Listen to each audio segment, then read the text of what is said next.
Hello students,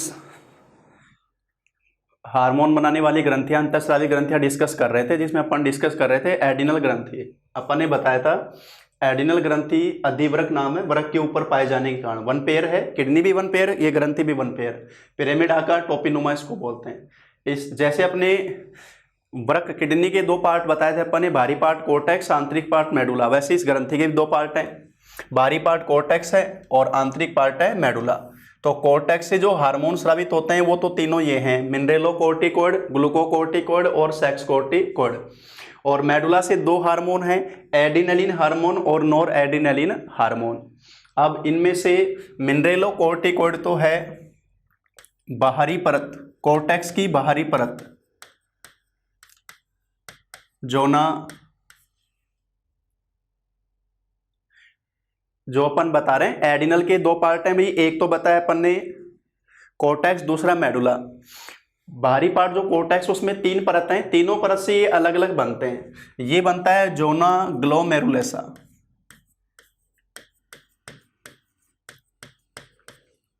बाहरी परत जोना glomeruli से निर्मित। ये तो पहला मिनरेलोकोर्टिकोइड। दूसरा ग्लूकोकोर्टिकोइड, मध्य परत, जोना फैसिकुलेटा, जोना फैसिकुलेटा से निर्मित। ये मध्य परत से निर्मित है ग्लूकोकोर्टिकोइड। तीसरा जो अपन ने नाम लिया सेक्स कोर्टिकोइड। अब देखो पहला नाम जो लिखा अपन ने मिनरेलोकोर्टिकोइड, जैसा नाम से आ रहा है मिनरल जो अपन बोलते हैं खनिज लवण। ग्लोमेरु जो ग्लूको बताया अपन ने ग्लूकोज का नियमन, सेक्स कोर्टिकोइड लैंगिक लक्षणों का नियंत्रण। ये आंतरिक परत, आंतरिक परत जोना रेटिकुलेटा से निर्मित। तो तीन हार्मोन मैंने बताए, मिनरेलोकोर्टिकोइड, ग्लूकोकोर्टिकोइड और सेक्स कोर्टिकोइड। ये एडिनल कोर्टेक्स के हार्मोन हैं जो इन तीन परतों से बनते हैं, बाहरी आंतरिक और बाहरी मध्य और आंतरिक परत जो बताई। अब पहले अपन डिस्कस इन्हीं को करेंगे कि ये तीनों प्रकार के हार्मोन जो हैं वो किस प्रकार से काम कर रहे हैं। ध्यान देना, मैंने बताया था सभी हार्मोन मेनली प्रोटीन के बने होते हैं, कुछ हार्मोन स्टेरॉइड होते हैं और ये हार्मोन वो हैं स्टेरॉइड जो मैंने लिखे हैं। अब इसमें सबसे पहले अपन इन्हीं को डिस्कस करेंगे, फिर अपन बात करेंगे मेडुला वाले हार्मोन। तो यहां सबसे पहले लिख रहा हूं मैं मिनरेलोकोर्टिकोइड का कार्य।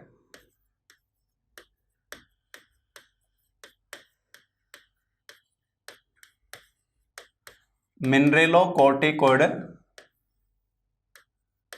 हार्मोन का कार्य, और जैसा इसके नाम से आ रहा है मिनरेलोकोर्टिकोइड हार्मोन का कार्य वह भाई रुधिर में खनिज लवण की मात्रा का नियमन। रुधिर में खनिज लवण की मात्रा का नियमन, खनिज लवण के लिए शब्द आ गया मिनरल। ये सोडियम की अधिकता, सोडियम व जल की अधिकता,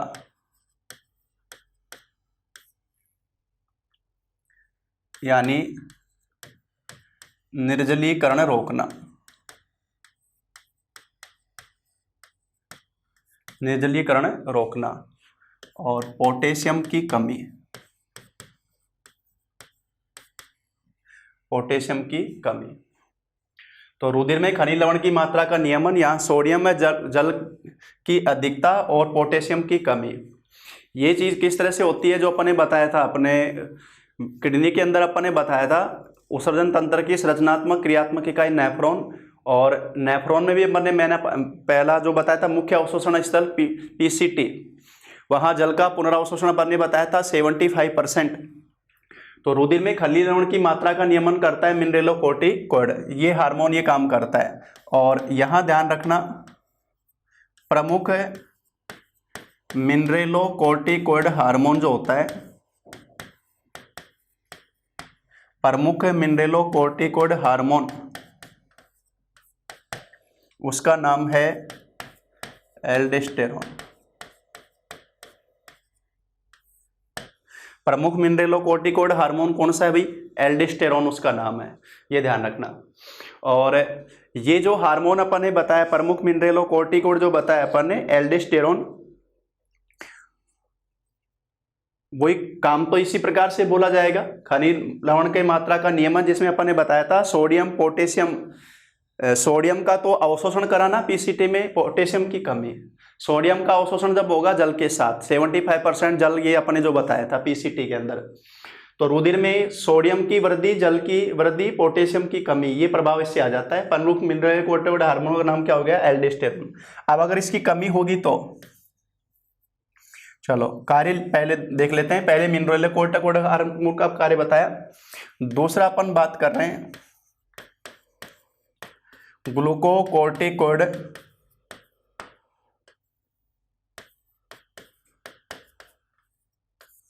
हार्मोन का कार्य। ग्लूकोकोर्टिकोइड हार्मोन का कार्य, और ग्लूकोकोर्टिकोइड हार्मोन का कार्य है रुधिर में ग्लूकोज की मात्रा का नियमन। रुधिर में ग्लूकोज की मात्रा का नियमन करना, वो काम किसका है भाई? ग्लूकोकोर्टिकोइड का है। रुधिर में ग्लूकोज की मात्रा का नियमन, उसी आधार पे नाम आया है। तो ग्लूकोज की मात्रा का नियमन किस प्रकार से होगा भाई? ये उपापचय को कराए, जो भी है कार्बोहाइड्रेट, वसा, प्रोटीन का उपापचय,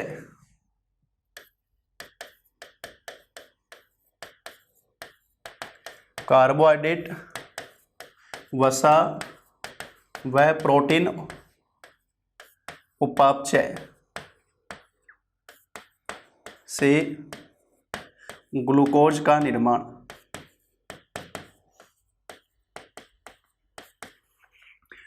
तो इस तरह से ग्लूकोकोर्टिकोइड हार्मोन काम करता है।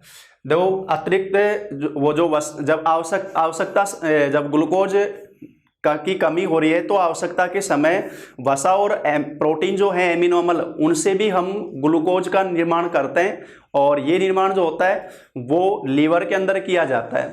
तो इस तरह से ग्लूकोज का निर्माण करवाता है। रुधिर में ग्लूकोज की मात्रा का नियमन वो कौन सा हार्मोन कर रहा है भाई? ग्लूकोकोर्टिकोइड कर रहा है। और प्रमुख ग्लूकोकोर्टिकोइड हार्मोन जो होता है,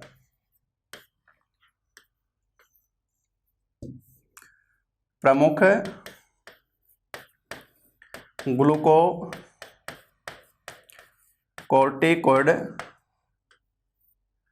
हार्मोन, तो उसमें नाम आता है कार्टिसोल। ग्लूकोकोर्टिकोइड में आ गया भी कार्टिसोल, और मिनरेलोकोर्टिकोइड में एल्डोस्टेरोन। दो अपने बता दिए, मिनरेलोकोर्टिकोइड और दूसरा ग्लूकोकोर्टिकोइड, और तीसरा अपने लिखवाया था सेक्स कोर्टिकोइड।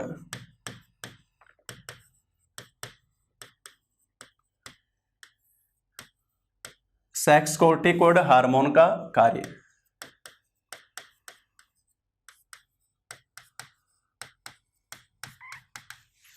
और जैसा नाम से आ रहा है,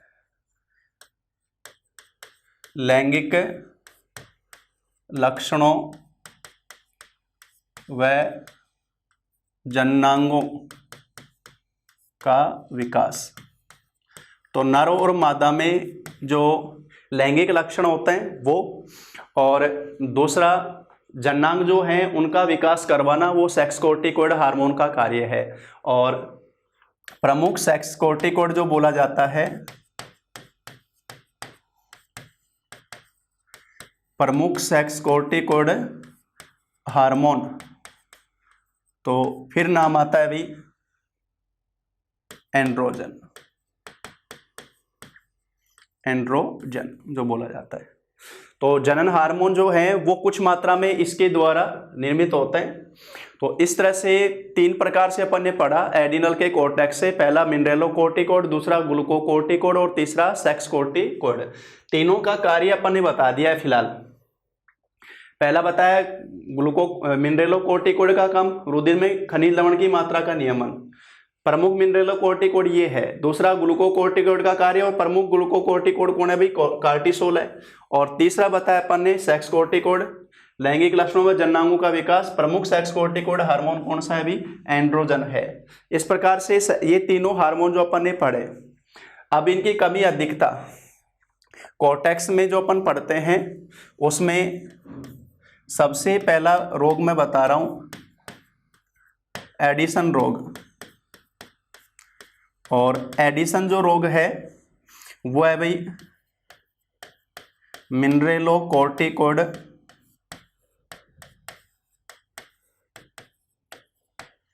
व ग्लूकोकोर्टिकोइड की कमी। एडिशन साइंटिस्ट के नाम के आधार पर एडिशन जो बोल रहे हैं अपन, ये है शुरू के जो दोनों हार्मोन बताए अपन ने, मिनरेलोकोर्टिकोइड और ग्लूकोकोर्टिकोइड, उन दोनों की कमी से। अब बताओ मिनरेलोकोर्टिकोइड की कमी होगी, पहले उसके लक्षण देख लें अपन। सोडियम की कमी, पोटेशियम की अधिकता, जल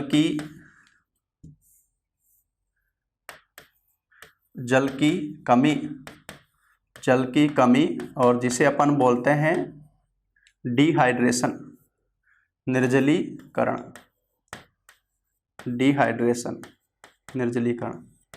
जल की कमी। सोडियम की कमी, पोटेशियम की कम अधिकता, अपोजिट चलेगा जल की कमी। इसके अलावा ग्लूकोज की कमी, रुधिर में ग्लूकोज की कमी, ग्लूकोज की मात्रा कम होना, ये ग्लूकोज की कमी। अब अगर ये स्थिति होगी सोडियम की कमी, ग्लूकोज की कमी, बीपी क्या रहना भाई, बीपी अधिक रहना, रुधिर दाब बढ़ जाना, बीपी बढ़ जाना, सॉरी बीपी जो यहाँ पर जो अपन ने बताया, तो इसमें दोनों स्थिति जो आ रही है ना, तो ये जो रोग आ जाता है जो अपन ने बताया, ये ध्यान रखना एक बार, सॉरी उल्टा लिखा है मैं इसमें, बीपी कम होना। एक लक्षण इसमें और आता है, अपन ने बताया सोडियम की कमी हुई, जल की कमी हुई तो निर्जलीकरण हुआ, ग्लूकोज की कमी, और बीपी क्या हो गया अभी, डाउन हो गया।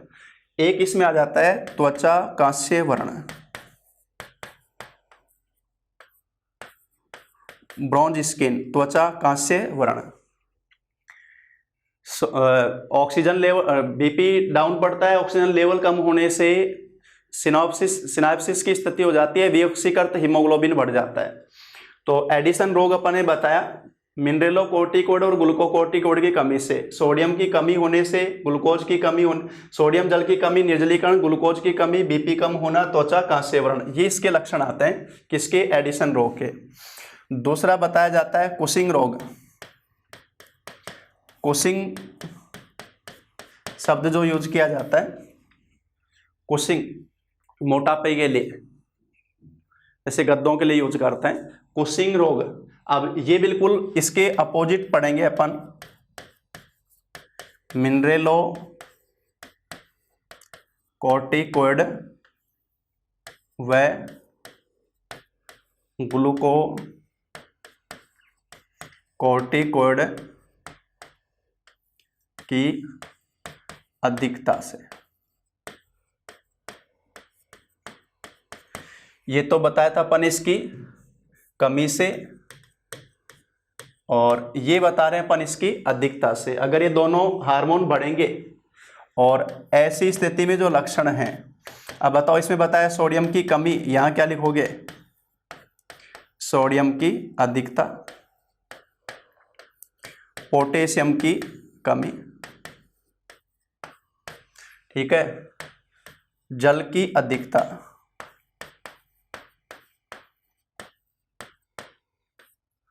और शारीरिक ऊतकों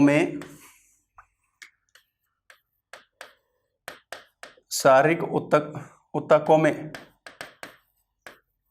जल संग्रहण से सूजन से, खासतौर से अपन देखते हैं हाथ पैरों में सूजन, और इसे नाम दिया जाता है एडिमा, जिसे एडिमा कहा जाता है।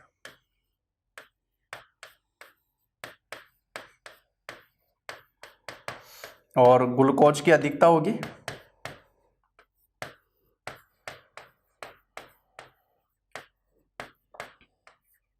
वहां ग्लूकोज की कमी, या क्या बताएंगे, ग्लूकोज की अधिकता, बीपी बढ़ जाना,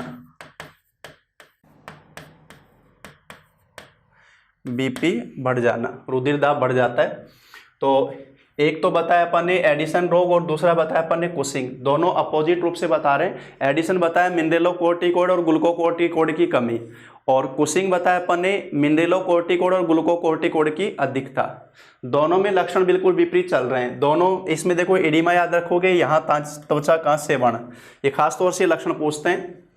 तीसरा जो मैं बता रहा हूँ, इसी में तीसरा जो मैं बता रहा हूँ वो बता रहा हूँ भाई एड्रिनल विरिलिज्म, इसी के लिए एक शब्द यूज किया जाता है हिर्सुटिज्म। हिर्सुटिज्म, एड्रिनल विरिलिज्म या हिर्सुटिज्म, ये है भाई सेक्स कोर्टिकोइड की अधिकता।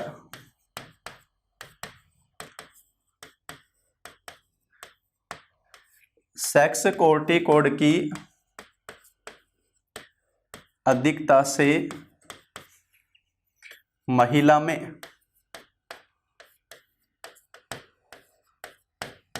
नर के समान दाढ़ी मूंछ आना, नर के समान दाढ़ी मूंछ आना, आवाज भारी होना। तो सेक्स कोर्टिकोइड की अधिकता से महिला में क्या हो जाते हैं, नर के समान लक्षण आना, वो बोला जाता है एड्रिनल विरिलिज्म या हिर्सुटिज्म। तो अपन ने एड्रिनल कोर्टेक्स के हार्मोन पढ़े और उन हार्मोन से होने वाले प्रभाव जो अपन ने देखे। ये तो बताया अपन ने एड्रिनल कोर्टेक्स, जिसमें 3 हार्मोन बताए, और तीनों हार्मोन जो बताया अपन ने, पहला बताया मिनरेलोकोर्टिकोइड, दूसरा बताया ग्लूकोकोर्टिकोइड, और तीसरा सेक्स कोर्टिकोइड। मिनरेलोकोर्टिकोइड जो अपन ने बताया रुधिर में खनिज लवण की मात्रा का नियमन करता है, इसलिए नाम आया मिनरेलोकोर्टिकोइड, मिनरेलो। और उसके बाद में दूसरा बताया अपन ने ग्लूकोकोर्टिकोइड, जैसा नाम से आ रहा है ग्लूकोकोर्टिकोइड, ग्लूकोज की मात्रा का नियमन, और इसमें मैंने आता है कार्टिसोल, इसमें एल्डोस्टेरोन, तो ये इससे भी पूछ सकता है सीधा, ये भी ध्यान रखना है। तीसरा बताया अपन ने सेक्स कोर्टिकोइड, जैसा नाम से आ रहा है लैंगिक लक्षणों का विकास, जननांगों का विकास, और इनकी कमी अधिकता से। तो पहले शुरू में जो दोनों थे मिनरेलो और ग्लूकोकोर्टिकोइड की कमी, उसे बताया एडिशन, लक्षण यह है। दूसरा इन दोनों की अधिकता वो बताया कुशिंग, जिसमें मैंने आ जाता है एडिमा। तीसरा एड्रिनल विरिलिज्म हिर्सुटिज्म, ये है सेक्स कोर्टिकोइड की अधिकता से महिला में नर के समान लक्षण उत्पन्न हो जाना। ये अपन ने पढ़ा एड्रिनल कोर्टेक्स। अब देखो अपन ने एड्रिनल मेडुला, एड्रिनल ग्रंथि का जो मेडुला पार्ट है उसे 2 हार्मोन लिखवाए थे, से स्रावित हार्मोन। इसमें एक तो लिखवाया था अपन ने एड्रिनेलिन, और एक लिखवाया था भाई नॉर एड्रिनेलिन, एड्रिनेलिन और नॉर एड्रिनेलिन हार्मोन, ये लिखवाया अपन ने। और एड्रिनेलिन को हार्मोन को दूसरा नाम दिया जाता है एपिनेफ्रिन हार्मोन,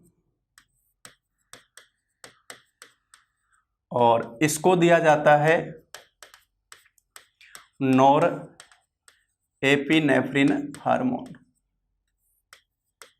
ये हार्मोन जो बताए जाते हैं, तो दो हार्मोन बताए अपन ने, एडिनेलिन और नॉर एडिनेलिन। एडिनेलिन को दूसरा नाम क्या दिया जाता है? एपिनेफ्रिन, और नॉर एडिनेलिन को दूसरा नाम क्या दिया जाता है? Nor epinephrine. ये हार्मोन संकटकालीन परिस्थितियों में या विषम परिस्थितियों में, विषम या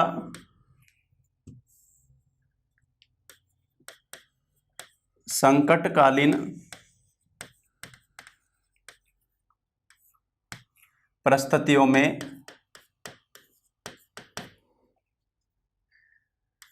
HBR बढ़ाना, हार्ट बीट रेट बढ़ाना, BP बढ़ाना, या ग्लूकोज के ऑक्सीकरण की दर को बढ़ाना, तो विषम परिस्थितियों में ये हार्मोन सहायक होता है। और नॉर एडिनेलिन काम तो ये करता है, इसको इस तरह से बताते हैं, सामान्य परिस्थितियों में, सामान्य परिस्थितियों में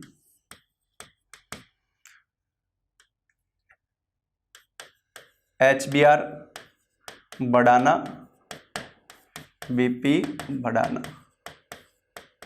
अब यहां तो लिखा अपन ने विषम परिस्थितियों में, यहां लिखा अपन ने सामान्य परिस्थितियों में। यहां विषम परिस्थितियों से मतलब है गुस्सा,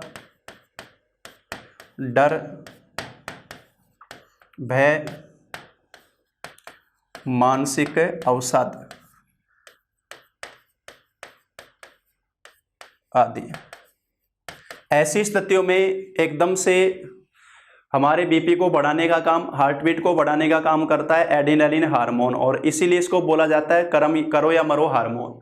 और एडिनेलिन कौन सी परिस्थितियों में काम कर रहा है? सामान्य परिस्थितियों में, जैसे दौड़ना, व्यायाम करना आदि। भाई अपन जब दौड़ लगाएंगे तब भी तो अपना बीपी बढ़ेगा, हार्ट बीट बढ़ेगी, ब्लड का सर्कुलेशन बढ़ेगा, लेकिन वो एक सामान्य परिस्थिति है। ऐसी स्थिति में हार्ट बीट बढ़ा रहा है, बीपी बढ़ा रहा है, वो नॉर एडिनेलिन। और विषम परिस्थिति अचानक हमारे सामने आई, संकट में पड़ गए, ऐसी स्थिति में काम कौन कर रहा है? भी एडिनेलिन हार्मोन। तो ये दोनों हार्मोन बनते हैं एडिनल की मेडुला से। इनको ये नाम भी दिए जाते हैं। ये अनुकंपी तंत्र को सक्रिय करता है, ये परानुकंपी तंत्र को सक्रिय करता है। ध्यान रखना, ये पॉइंट में मैं यहाँ नोट करा रहा हूं।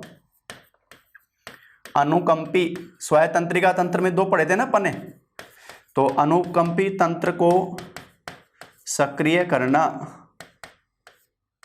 अनुकंपी तंत्रिका तंत्र का सक्रियण वो तो है एडिनेलिन, और परानुकंपी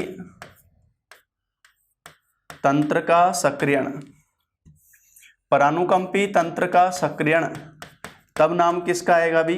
नॉर एड्रीनेलिन। इस तरह से ये दोनों हार्मोन अपोजिट रूप से काम करते हैं, एडिनल मेडुला से स्रावित होते हैं। अब इसी में देखो जो अपन पढ़ते हैं, यहां जो मैं नोट करवा रहा हूं, पहला पॉइंट, एड्रीनलिन हार्मोन को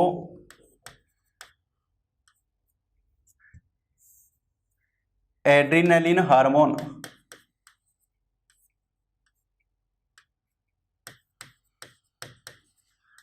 विषम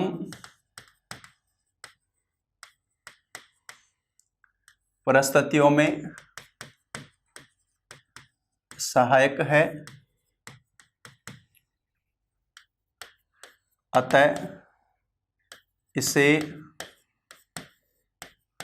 करो या मरो हार्मोन अथवा ट्रिपल एफ हार्मोन। अब इस ट्रिपल एफ में 3 नाम आते हैं, फियर वही संकट या डर, फाइट, फियर फाइट, और एक शब्द आता है flight. Fear fight flight. Fear तो हो गया संकट, अब उसे लड़ना या भागना, फाइट, लड़ना या भागना। भाई आपके सामने संकटकालीन परिस्थितियों में दो ही चीज तो होती है, या तो उससे लड़ना या उससे भागना। अरे अपने को आज एकदम से अचानक से 8-10 जने ठोकने आ गए, अब या तो उनसे लड़ो या भागो। तो ये ज्ञान कौन देता है? एड्रेनलिन हार्मोन देता है। तो इसको अतः इसे करो या मरो हार्मोन अथवा ट्रिपल एफ हार्मोन कहा जाता है। किसको भाई?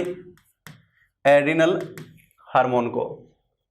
एक यहीं से नोट में मैं पॉइंट नोट करवा रहा हूं, एड्रिनल ग्रंथि के जो कार्य अपने पढ़े हार्मोन के, उसके अनुसार एड्रिनल ग्रंथि को कहा जाता है 4S ग्रंथि। 4S ग्रंथि कहा जाता है। अब यहां पर आ गया 4S, इसका मतलब ये जो 4 S हैं वो क्या क्या हैं? एड्रिनल ग्रंथि को 4S कहा जाता है। अब इसमें पहला S जो मैं लिख रहा हूं वो S तो मैं लिख रहा हूं साल्ट। बताओ, सबसे पहला हार्मोन पढ़ा था अपन ने मिनरेलोकोर्टिकोइड का, मिनरल साल्ट एक ही बात है। दूसरा मैं लिख रहा हूं साल्ट के बाद में, एक मिनट रुक जाओ, याद आ गया, तीसरा सेक्स और चौथा स्ट्रेस। यहां मैं लिख रहा हूं स्टेमिना। दूसरा वर्ड क्या लिखा है मैंने? स्टेमिना। स्टेमिना वर्ड से मतलब क्या हो गया बताओ? स्टेमिना किस लिए आया?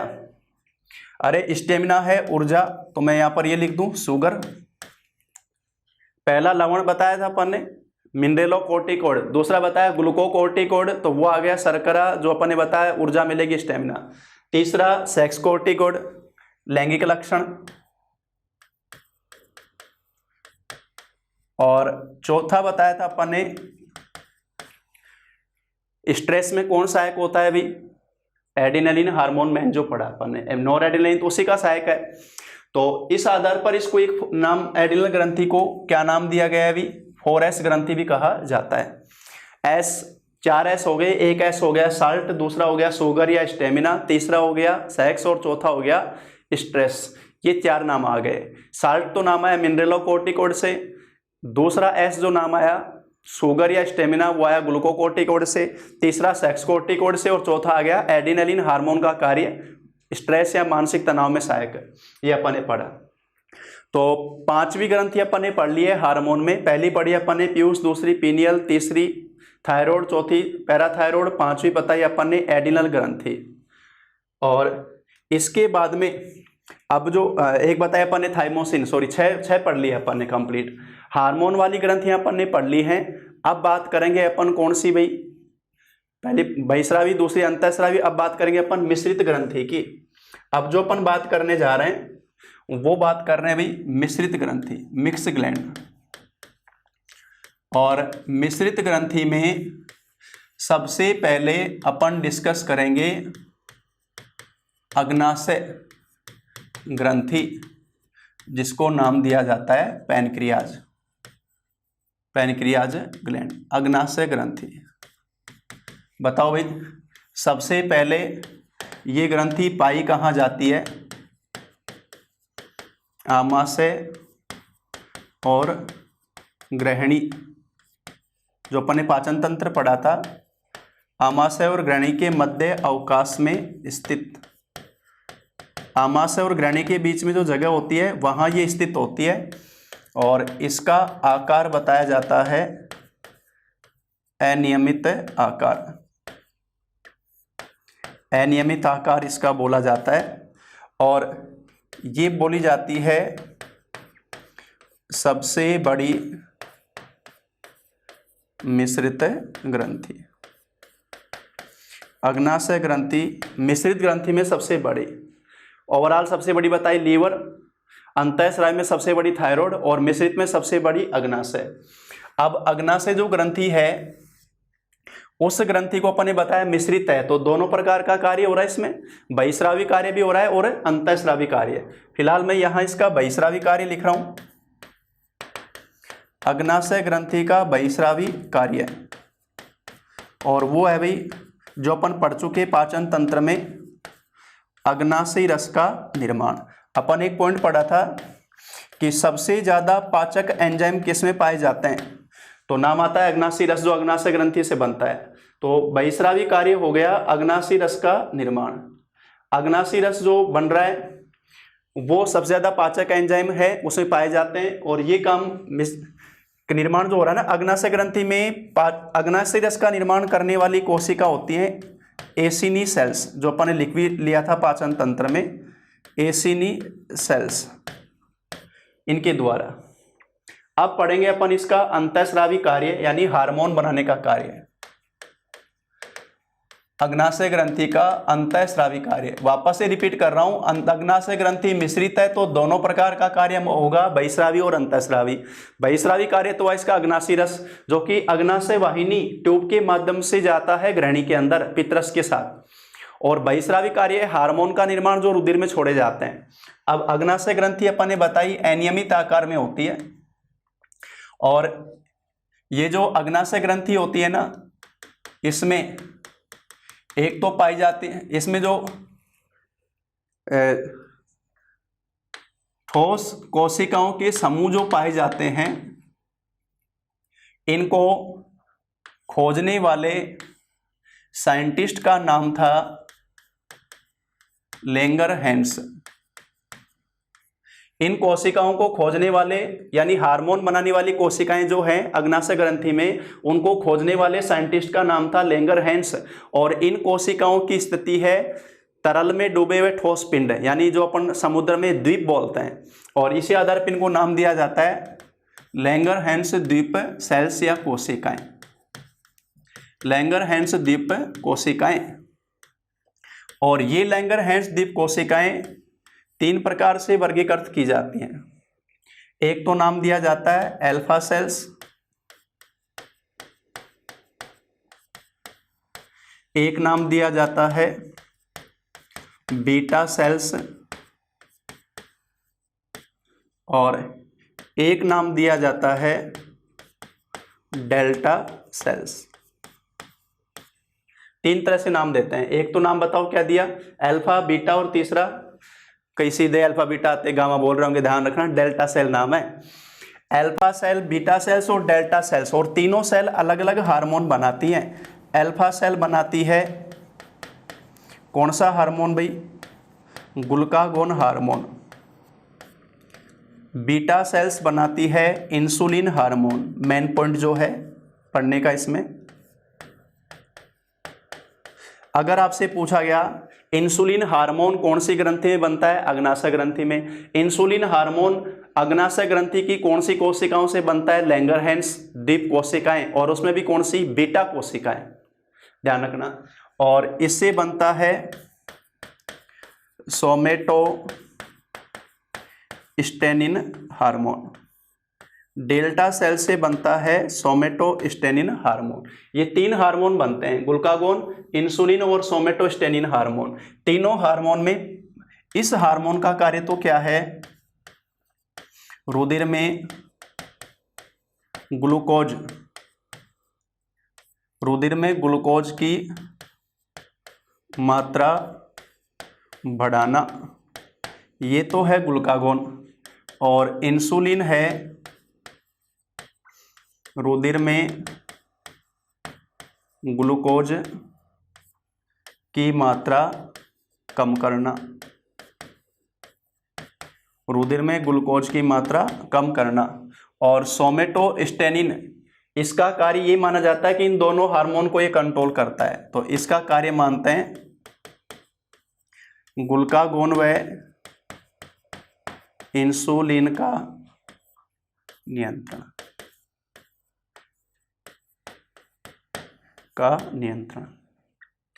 तो अग्नाशय ग्रंथि में हार्मोन बनाने वाला कार्य जो बताया अपन ने अंतःस्रावी कार्य। अंतःस्रावी कार्य करने वाली कौन सी कोशिका पाई जा रही है, साइंटिस्ट के आधार पे नाम दे रहे हैं लैंगरहैंस, जो 3 प्रकार से होती हैं, अल्फा, बीटा, डेल्टा। अल्फा से ग्लूकागोन हार्मोन, बीटा से इंसुलिन और डेल्टा से सोमेटोस्टेनिन हार्मोन। ये ग्लूकागोन हार्मोन बनता है, वो ग्लूकोज की मात्रा बढ़ाता है। इंसुलिन हार्मोन रुधिर में ग्लूकोज की मात्रा कम करता है, और ये इसका कार्य ये माना जाता है कि इन दोनों का नियंत्रण करता है। अब ये जो दोनों काम कर रहे हैं ना, इस काम को ग्लूकागोन और इंसुलिन का जो कार्य है उसको अपन समझेंगे। अपन ने लीवर में एक पॉइंट पढ़ा था, लीवर में, कि हमारे लीवर में अतिरिक्त ग्लूकोज का संचय होता है, ग्लूकोज का संचय होता है, वो संचय होता है ग्लाइकोजन के रूप में, जिसको अपन ने नाम दिया था एनिमल स्टार्च, जंतु स्टार्च। बताओ, लीवर में अतिरिक्त ग्लूकोज का संचय किस रूप में होता है? ग्लाइकोजन। ग्लूकोज का ग्लाइकोजन में कन्वर्ट होना, इसे नाम देते हैं ग्लाइकोजेनेसिस, यानी ग्लाइकोजन का निर्माण। जेनेसिस शब्द आता है निर्माण के लिए, ग्लाइकोजेनेसिस तो ग्लाइकोजन का निर्माण। तो ग्लूकोज से ग्लाइकोजन का निर्माण, तो इसका मतलब रुधिर में ग्लूकोज की मात्रा क्या होगी? कम होगी। भाई रुधिर में जो ग्लूकोज है वो ग्लाइकोजन में कन्वर्ट होके चेंज करके उसको स्टोर कर रहे हैं, तो रुधिर में ग्लूकोज की मात्रा को कम करना, और ये काम हुआ इंसुलिन के द्वारा। ये काम किसके द्वारा हुआ भाई? इंसुलिन के द्वारा हुआ। तो इंसुलिन रुधिर में ग्लूकोज की मात्रा को कम करवाता है और ग्लाइकोजेनेसिस इसको बोलते हैं। अब जब भी अपनी बॉडी में रिक्वायरमेंट होती है, जैसे अपन ने बाहर से भोजन नहीं लिया, उपवास वगैरह किया, तो बाहर से ग्लूकोज नहीं गया, बॉडी में एनर्जी की कमी है, तो ग्लाइकोजन को वापस से ग्लूकोज में कन्वर्ट करेंगे, यानी ब्लड में ग्लूकोज का लेवल डाउन हो रहा है तो ग्लाइकोजन ग्लूकोज में कन्वर्ट होगा, और ग्लाइकोजन का ग्लूकोज में कन्वर्ट होना, इसका मतलब रुधिर में ग्लूकोज लेवल बढ़ना, इसको बोला जाता है ग्लाइकोजेनेलाइसिस। अब लाइसिस शब्द होता है टूटना, ग्लाइकोजेनेसिस क्रिया, ग्लूकोज का ग्लाइकोजन में कन्वर्ट होना, ग्लाइकोजेनेलाइसिस ग्लाइकोजन का ग्लूकोज में टूटना, और ये काम होता है ग्लूकागोन द्वारा, ग्लूकागोन द्वारा। तो इस तरह से ये दोनों अपोजिट रूप से काम करते हैं, और ये काम कहाँ चल रहा है अभी? लीवर में चल रहा है।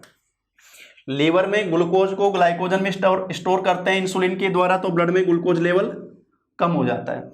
ग्लाइकोजन वापस से ग्लूकोज में कन्वर्ट होता है ग्लूकागोन के द्वारा, इससे ब्लड में ग्लूकोज लेवल बढ़ जाता है। ये काम जो है, ये काम अपन ने पढ़ा इन दोनों हार्मोन का, ग्लूकागोन का और इंसुलिन का, ये अपोजिट रूप से काम कर रहे हैं। अब मैं लिखूं, बताओ दोनों हार्मोन अपोजिट रूप से काम कर रहे हैं ना, तो अगर मैं यहां लिखूं इंसुलिन की कमी, तो ओब्लिक करके ये लिख सकता हूं ग्लूकागोन की अधिकता। इंसुलिन की कमी, ग्लूकागोन की अधिकता।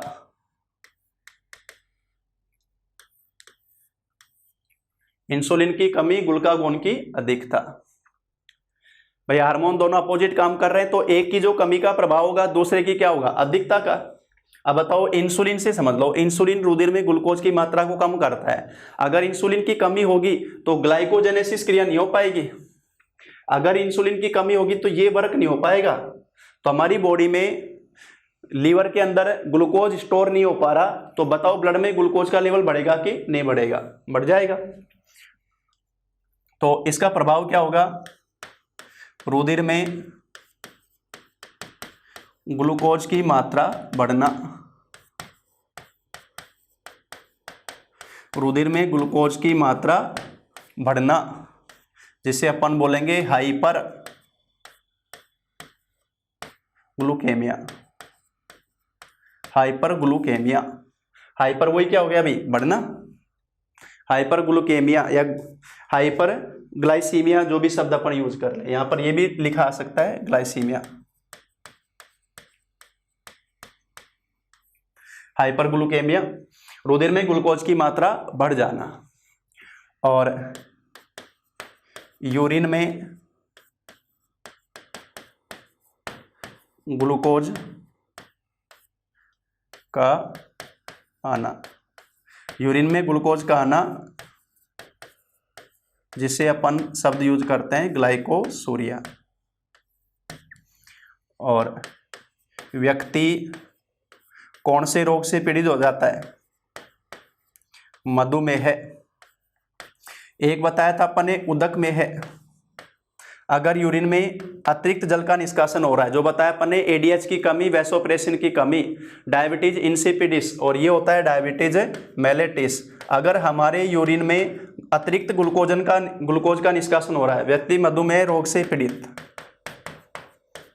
तो इंसुलिन की कमी है, मधुमेह रोग पाया जाना, रोग से पीड़ित, ये है इंसुलिन की कमी। तो ध्यान रखना, मीठा खाना मधुमेह का कारण नहीं है। इंसुलिन हार्मोन का प्रोडक्शन कम होना, तो बॉडी में ग्लूकोज स्टोर नहीं हो पाता। ऐसी स्थिति में हमें ग्लूकोज उतना ही लेना चाहिए जितना हम खर्च कर रहे हैं, ताकि उसको स्टोर करने के लिए इंसुलिन की जरूरत नहीं पड़े। तो मधुमेह रोग से पीड़ित हो जाता है। इसके लक्षण क्या होते हैं मधुमेह के? प्यास अधिक लगना, प्यास अधिक लगना, बार बार पेशाब आना,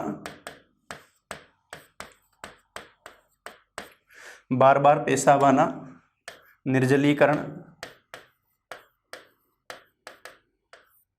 चक्कर आना, ग्लूकोज की कमी रहती है ना, चक्कर आना, और एक लक्षण आता है घाव देर से भरना। अगर शरीर पर कहीं घाव हो जाता है तो घाव जो देर से भरेगा, घाव देर से भरना, इस तरह के लक्षण आते हैं मधुमेह के अंदर। तो ये बताया अपन ने इंसुलिन की कमी या ग्लूकागोन की अधिकता। और अब इसी को अपन पढ़ें कि इंसुलिन की अधिकता या ग्लूकागोन की कमी, इंसुलिन की अधिकता या ग्लूकागोन की कमी। तो ऐसी स्थिति में बिल्कुल उल्टा हो जाएगा। इंसुलिन की अधिकता बताओ, रुधिर में ग्लूकोज की मात्रा कम होना, और इसे बोला जाएगा हाइपोग्लूकेमिया, हाइपोग्लूकेमिया या ग्लाइसीमिया, हाइपोग्लाइसीमिया ये बोलेंगे। रुधिर में ग्लूकोज की मात्रा कम हो गई, और बताओ अगर रुधिर में ग्लूकोज की मात्रा अत्यंत कम हो जाएगी तो एनर्जी लेवल डाउन पड़ेगा। रुधिर में ग्लूकोज की अत्यधिक कमी से हमारी जो ब्रेन सेल हैं, मस्तिष्क कोशिकाएं, मस्तिष्क कोशिकाओं में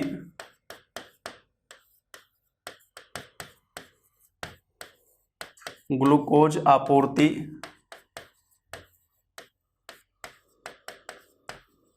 बाधित हो जाती है,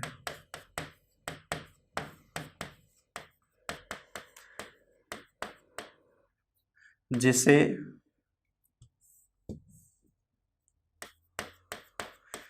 बेहोशी व चक्कर, अनकॉन्शियस, या ज़्यादा स्थिति खराब रहने पर व्यक्ति कोमा में भी चला जाता है, बेहोशी व चक्कर आते हैं।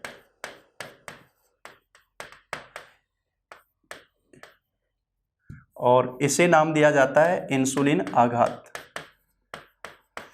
इसे इंसुलिन आघात कहा जाता है, इंसुलिन शॉक। तो ये जो है पढ़ा अपन ने, इंसुलिन की अधिकता, ग्लूकागोन की कमी, और इंसुलिन की कमी और ग्लूकागोन की अधिकता, विपरीत रूप से जो दोनों हार्मोन काम करते हैं। तीसरा लिखवाया था सोमेटोस्टेनिन, उसका जो कार्य है अपन ने बताया, इन दोनों का नियंत्रण, किस किस का, इंसुलिन और ग्लूकागोन का, तो उसका अलग से कोई वर्क नहीं होता। अब जो मिश्रित ग्रंथि में है, मिश्रित ग्रंथि में आगे जो अपन पढ़ने जा रहे हैं वो है भाई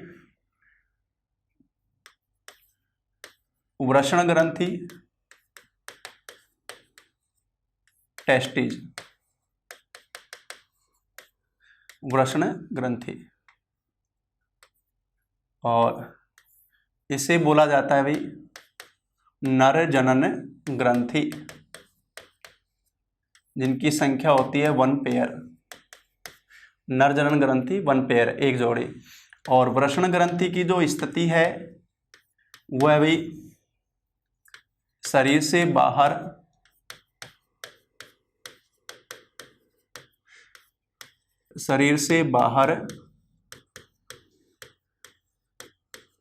वृषण कोश में स्थित। देखो नर में जो जनन ग्रंथि होती है वृषण ग्रंथि, वो शरीर से बाहर वृषण कोश के अंदर लटके हुए पाए जाते हैं, वृषण कोश में स्थित। इसका कारण क्या है कि वृषण ग्रंथि में देखो हार्मोन तो है ही, साथ में शुक्राणु बनते हैं, शुक्र जनन क्रिया होती है। तो शुक्राणु निर्माण का जो ताप है, नर में शुक्राणु निर्माण का जो ताप है, नर में शुक्राणु निर्माण ताप, शुक्राणु निर्माण ताप जो कि है 35 डिग्री सेंटीग्रेड। शरीर ताप जो है 37 से कम होने के कारण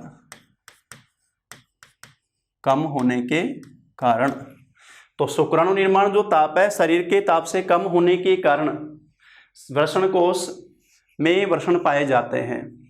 तो वृषण कोश का टेम्परेचर है 35 जिसपे शुक्राणु निर्माण हो सके, जबकि बॉडी का टेम्परेचर कितना है भाई 37।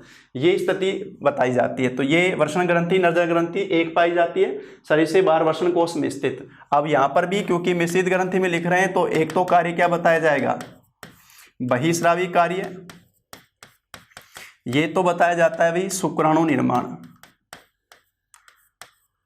बहिस्रावी कार्य है शुक्राणु निर्माण। और अंतःस्रावी कार्य टेस्टोस्टेरोन हार्मोन का निर्माण, टेस्टोस्टेरोन हार्मोन का निर्माण।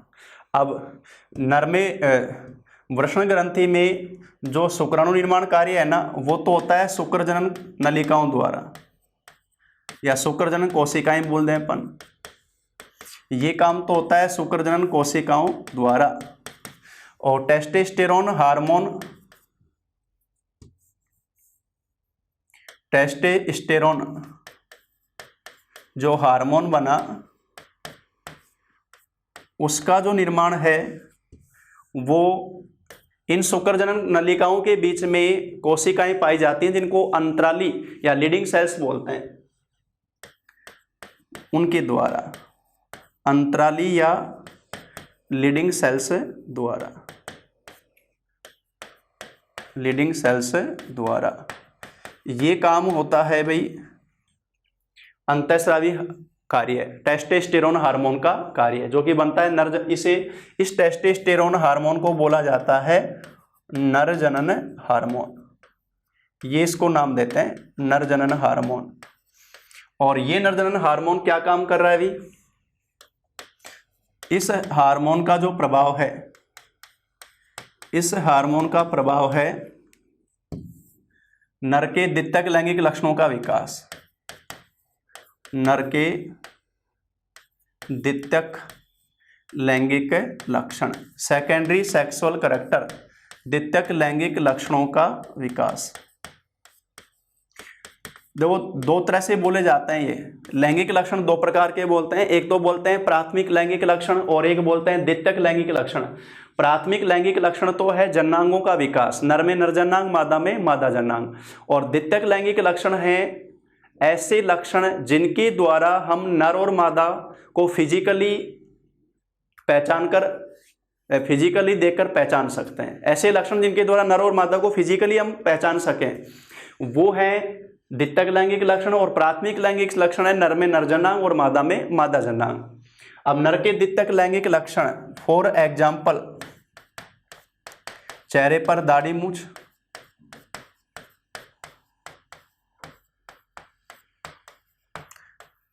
चेहरे पर दाढ़ी मूछ का आना,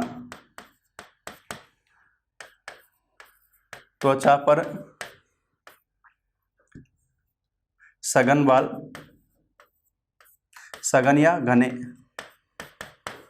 घने बाल। इसके अलावा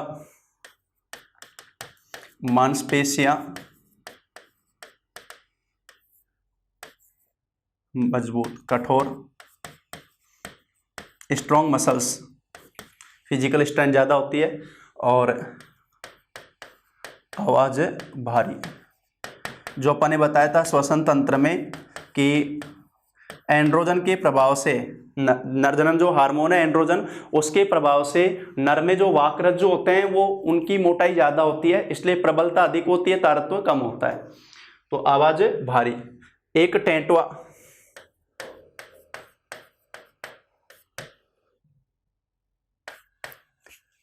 नर में टेंटवे का जो विकास होता है, इसलिए तो महिलाएं बोलते हैं कि ज़्यादा मत बोल नहीं तेरा टेंटवा दबा दूंगी। तो नर में जो ये टेंटवा पाया जाता है उभरकर थायराइड उपास्थि को बाहर है, ये थायराइड उपास्थि का एडम एप्पल अपन बोलते हैं, ये भी नर का लैंगिक लक्षण है, ध्यान रखना इसको। तो टेंटवा जिसको अपन बोलते हैं एडम एप्पल, थायराइड उपास्थि,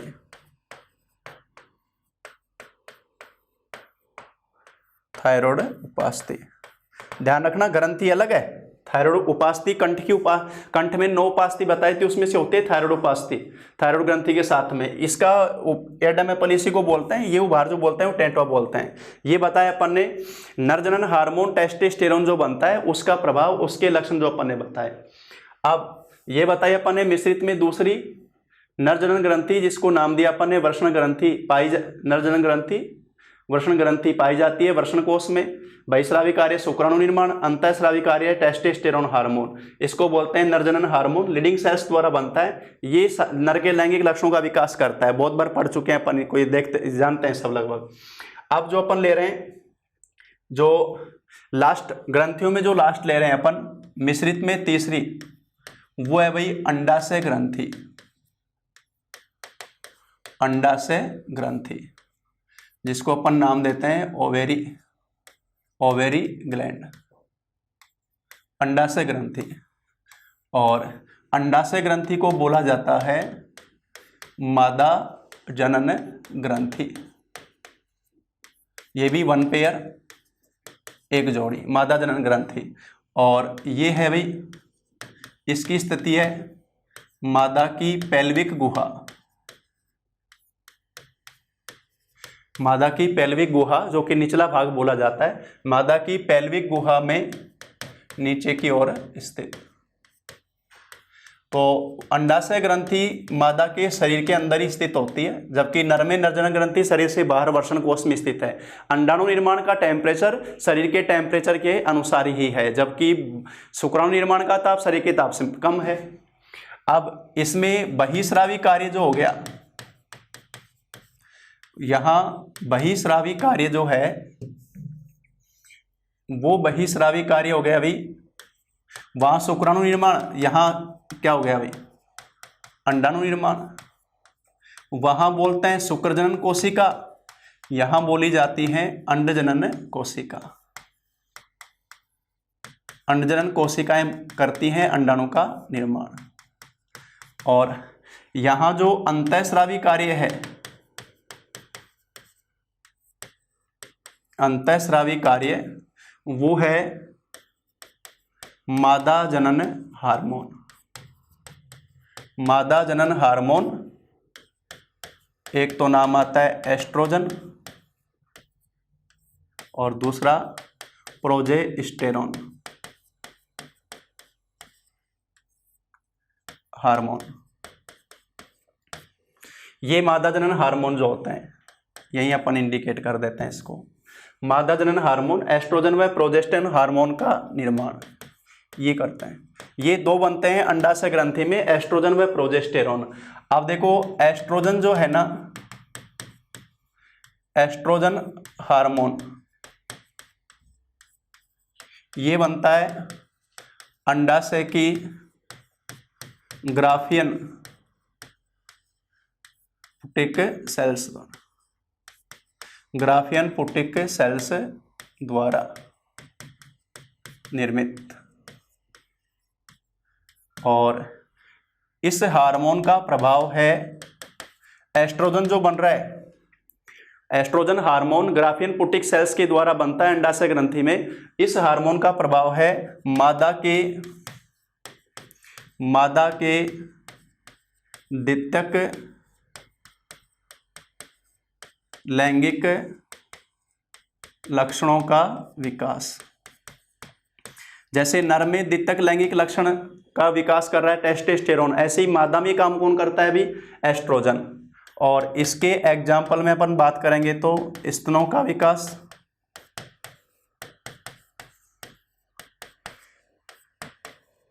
शरीर पर विरल,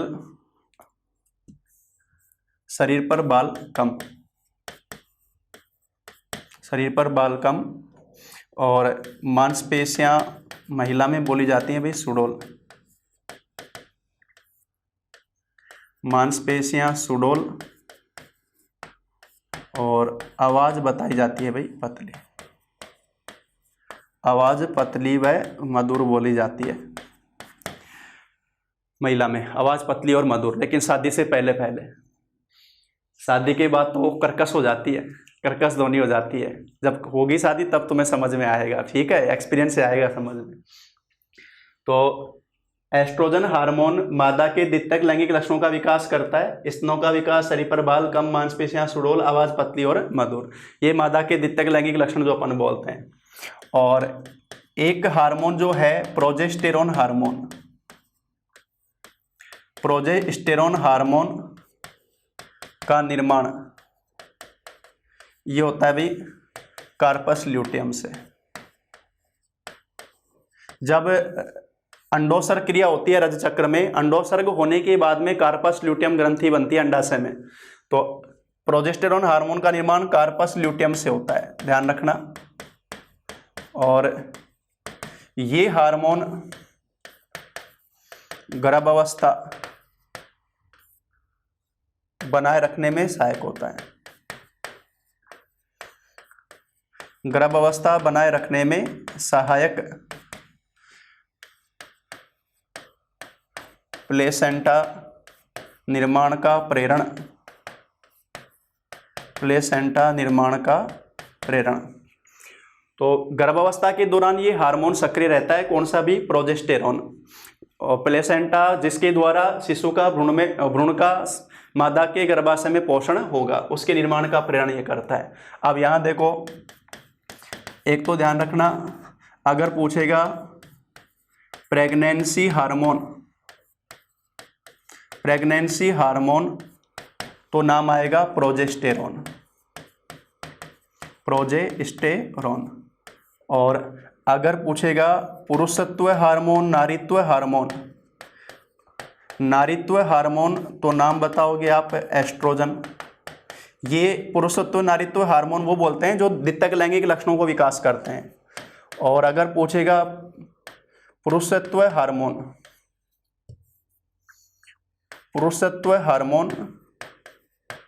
तो नाम किसका आएगा भाई, टेस्टोस्टेरोन। ये पुरुषत्व हार्मोन आएगा, वो ये बोला जाता है। तो ये जो अपन ने जनन ग्रंथियां बताई दोनों, नर में जनन ग्रंथि वृषण ग्रंथि और मादा में जनन ग्रंथि अंडाशय और उनसे बनने वाले हार्मोन। एक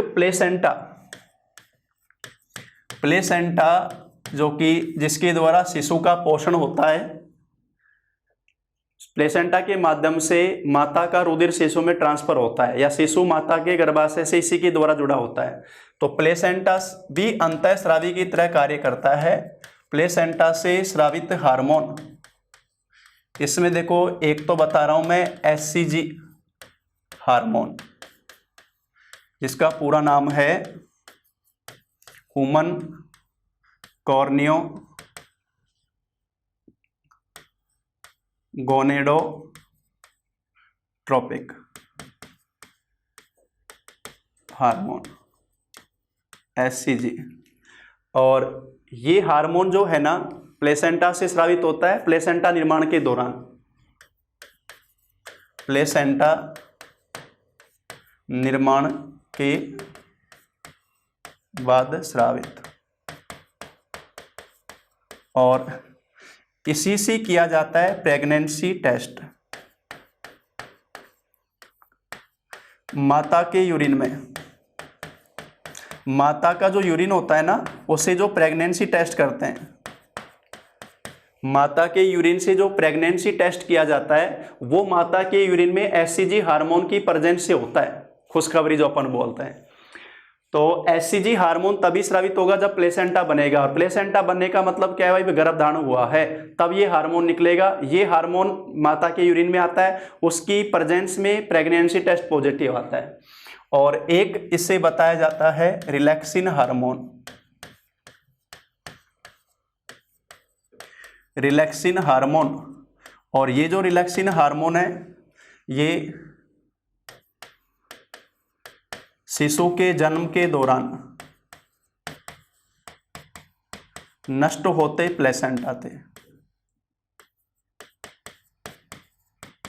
नष्ट होते प्लेसेंटा से निर्मित।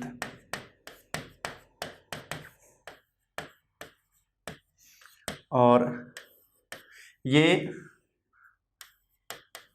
मादा की प्यूबिक सिम्फाइसिस, प्यूबिक सिम्फाइसिस संधि को लूज करता है या संधि को शिथिल करता है। क्या है ये?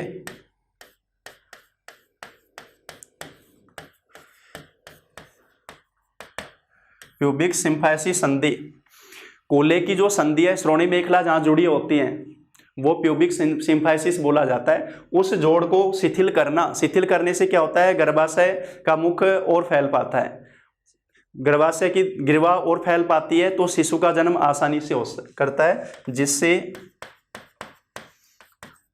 शिशु का जन्म